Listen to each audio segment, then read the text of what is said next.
poison as medicine with the slogan 3 objects, 3 poisons, and 3 seeds of virtue. We begin to enter into the teachings on relative bodhicitta, the teachings on how to awaken compassion. We have so far been attempting to establish that the ground of all of our experience is very spacious, not as solid as we tend to make it. We don't have to make such a big deal about ourselves, our enemies, our lovers, and the whole show. This emphasis on gentleness is the 5th instruction on how to reconnect with openness and freshness in our lives, how to liberate ourselves from the small world of ego. We'll keep coming back to this sense of freshness and open space and not making such a big deal, because we are now about to get into the really messy stuff. In the Buddhist teachings, the messy stuff is called klesha, which means poison. Boiling it all down to the simplest possible formula, there are 3 main poisons: passion, aggression, and ignorance. We could talk about these in different ways, for example, craving, aversion, and couldn't care less. Addictions of all kinds come under the category of craving, which is wanting, feeling that we have to have some kind of resolution. Aversion encompasses violence, rage, hatred, and negativity of all kinds, as well as garden variety irritation. And ignorance? Nowadays, it's usually called denial.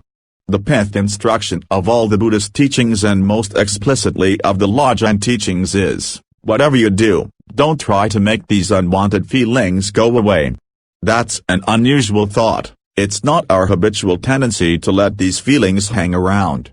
Our habitual tendency is definitely to try to make those things go away.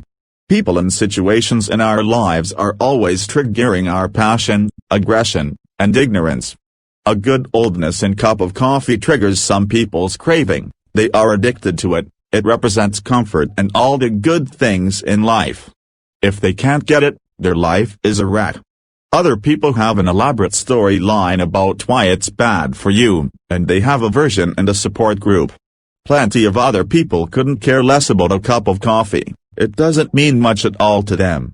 And then there's good old Mortimer, that person who is sitting next to you in the meditation hall, or perhaps someone who works in your office. Some people are lusting when they see Mortimer. He looks wonderful to them. A lot of their discursive thought is taken up with what they'd like to do with Mortimer. A certain number of people hate him. They haven't even talked to him yet, but the minute they saw him, they felt loathing. Some of us haven't noticed him, and we may never notice him.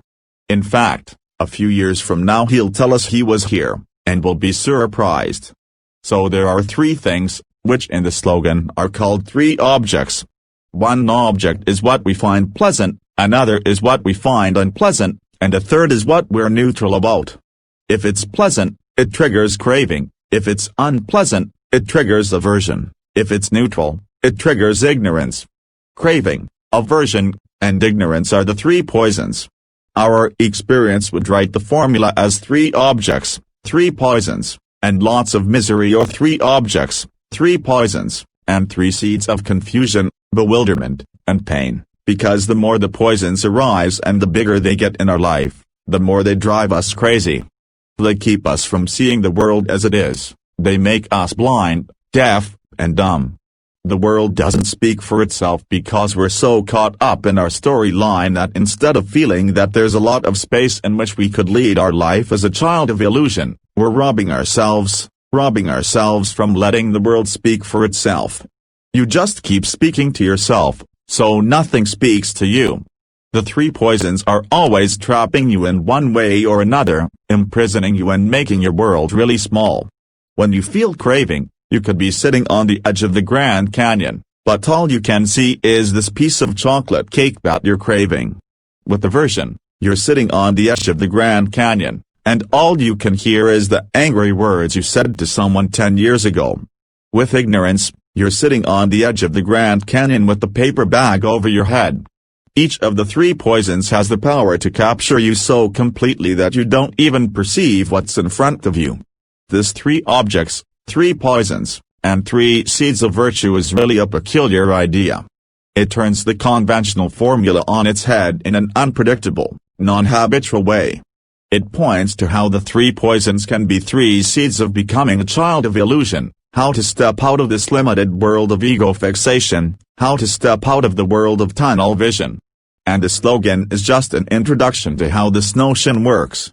Tonglen practice will give you a very explicit method for working with this kind of logic, or, you could say, big heart logic.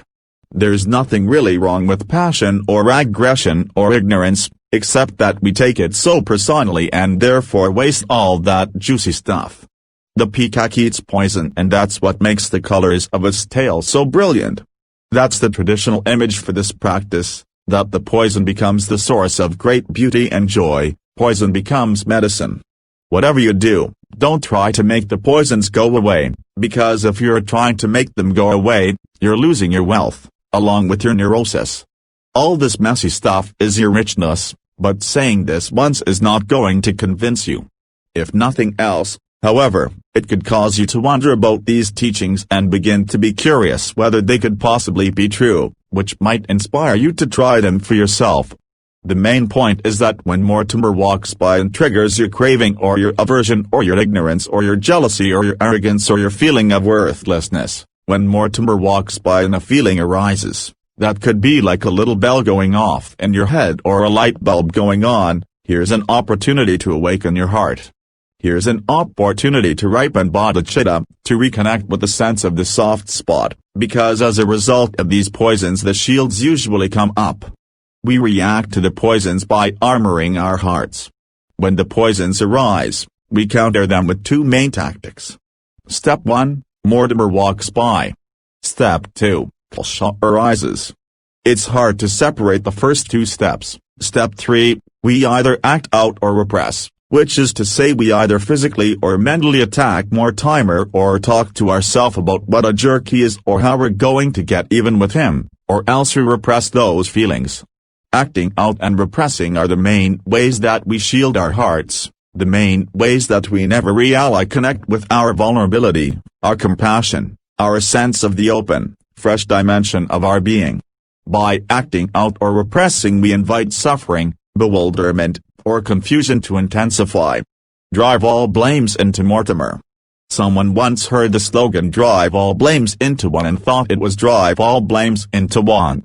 Whether you call him or her Juan or Juanita or Mortimer, the usual tactic is either to act out or repress.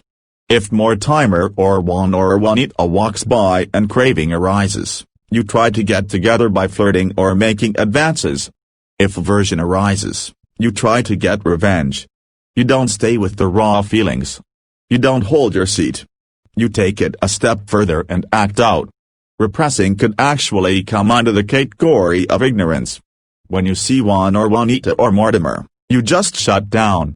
Maybe you don't even want to touch what they remind you of, so you just shut down. There's another common form of repression, which has to do with guilt. One walks by, aversion arises, you act out, and then you feel guilty about it. You think you're a bad person to be hating one, and so you repress it. What we're working with in our basic Shamatha Vipassana practice, and explicitly with the Tonglen practice, is the middle ground between acting out and repressing. We're discovering how to hold our wanted circumstances into the path of enlightenment. By following it, we can transform all that messy stuff that we usually push away into the path of awakening, reconnecting with our soft heart, our clarity, and our ability to open further.